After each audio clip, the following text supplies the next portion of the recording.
What is your first memory of Scott Drew? Scott Drew walked into the basement over at the baseball stadium because he was going to have his big media day at the Farrell Center, but he came and met us first. And I'm sitting around the locker room just kind of looking at who's left in this room and just the doom and gloom, I think, in my mind of what was going to happen that year. And then here comes a 32-year-old Scott Drew with energy, a pep in his step, and a huge smile. And he was so excited to meet us, and he kept talking about, hope in the future, and that how we were going to be a part of something special, a foundation for something. And the truth was, in that moment, I wasn't buying what he was selling, but he had so much energy that it was kind of contagious. When he walks in the door, I mean, it's as bad a scenario as there probably ever has been in college sports, maybe sports period. Mm-hmm. It's on the list at the very least. How did he approach you guys? How does he handle that situation, at least from what you remember? One thing I appreciate is he made us feel special and important, as if the season that we were about to play mattered. And I think that was really important that he did that, because we were actually told before that season started that we couldn't be in postseason play. So, like, hypothetically, if we had been really good, we wouldn't be able to play in March Madness or NIT or anything. And so going into your senior year on a team where you're going to be competitive, that's a huge letdown. Like, why continue to work? Why continue to show up and do everything that you're supposed to do in college athletics? But he came in and he gave us focus and kept talking about how this foundation that we would be a part of, something special for the future. And he was relentless with that.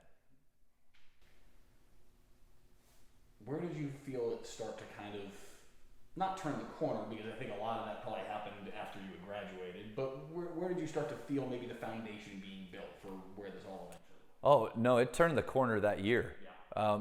Early on in that season, we were playing poorly. Not even just because of what had happened. We just weren't playing well. And I think for myself, I was giving false effort, trying to appear as if I'm in it and I'm trying hard, but I knew I wasn't. And some of my teammates were already bought into what Coach Drew and the coaching staff were trying to get us to do, which was just basically give our very, very best. Just play hard every night and see what happens and compete. There's a turning point after a game where we lose to a team we should have beat in the past.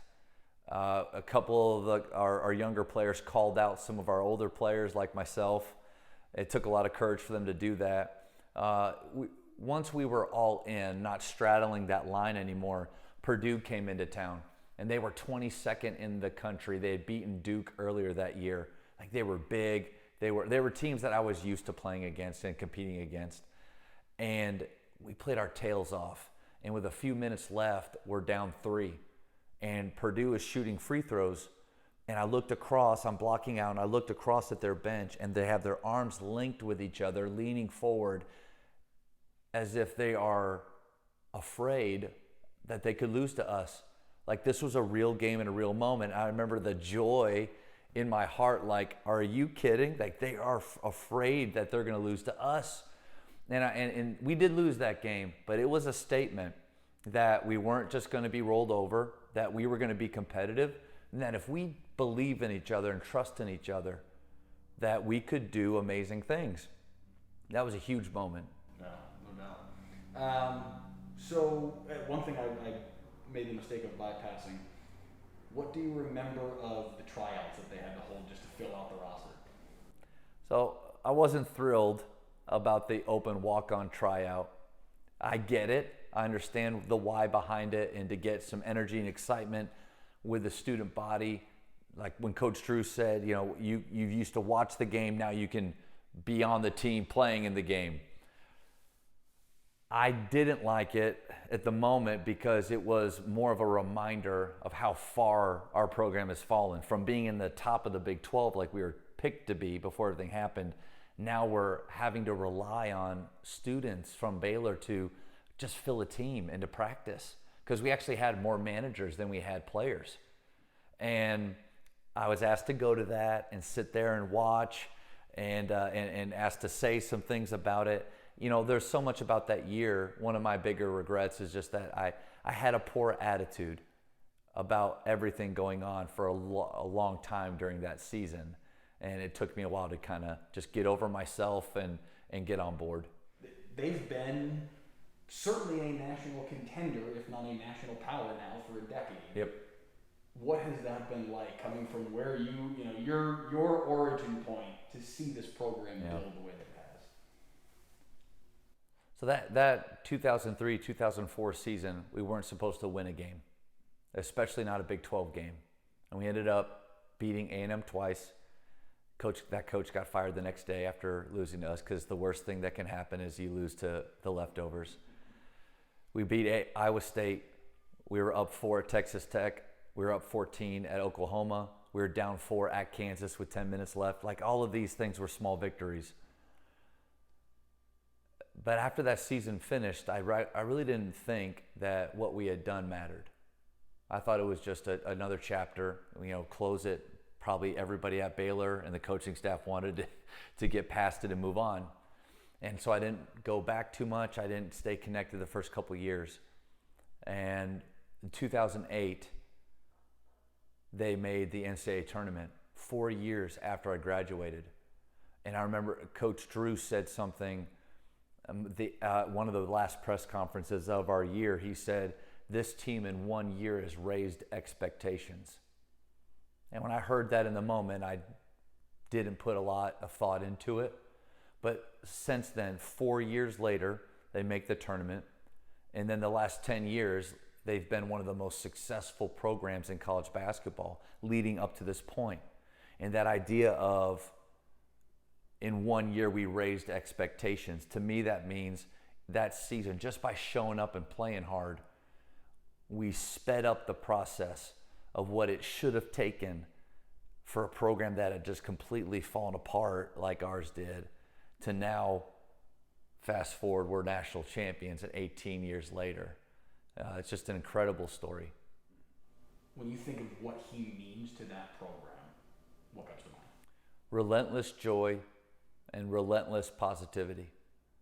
That whole year we were waiting for when the cameras weren't on him, or we weren't in front of people, for him to change and to be somebody different, because that's what happens a lot.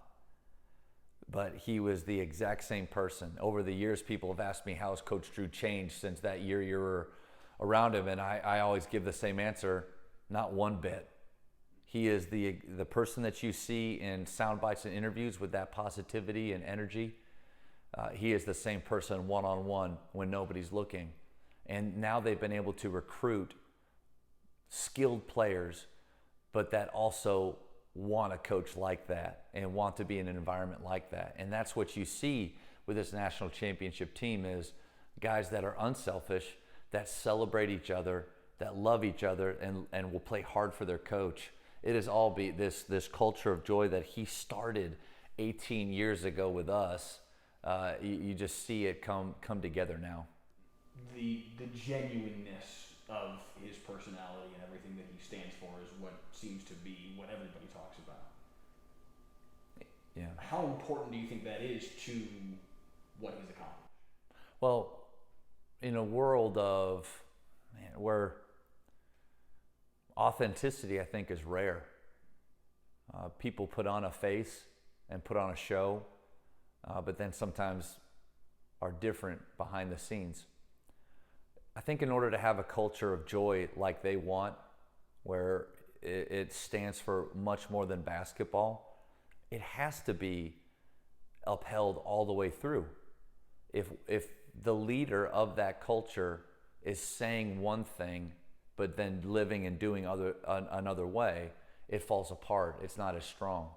And so his authenticity, the fact that what you see is what you get, and it's not fake in any way, then it's easy for guys to follow somebody like that.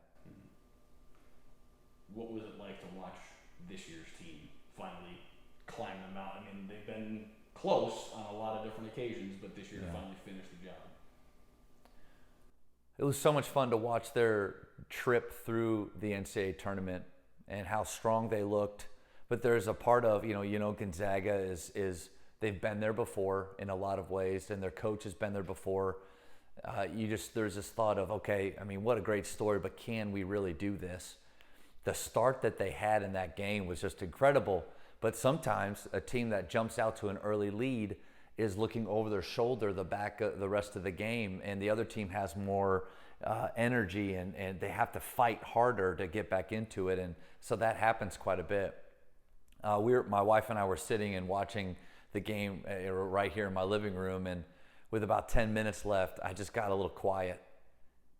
I just kind of focusing on the game, but thinking about how huge of a moment this is, and that idea of we're going to do it started to creep in. And then when the game was over, she looked over at me. She said, "Are you okay?" And I think the reason was I wasn't saying anything. I was just kind of lost in that moment, thinking about how difficult that year was 18 years ago, but how worth it was to get to see that now, and thinking about how many other guys have paved the way. Now, this team did amazing things, and they earned every second of it, but how many guys paved the way, and how those coaches were positive and believed in this future before anybody else ever thought that it could be possible. I just got lost in that moment and couldn't believe that we were actually there. I think if you really know the story, people remember that summer, 2003, when something bad happened down in Waco. And then they assume, well, the new coaching staff came in and they probably struggled for a few years. But most people don't really know, how far on the bottom we were and the struggles that we continue to go through even after that year began. But then what they forget or they don't know is the miracles that happened and the things that we were able to accomplish.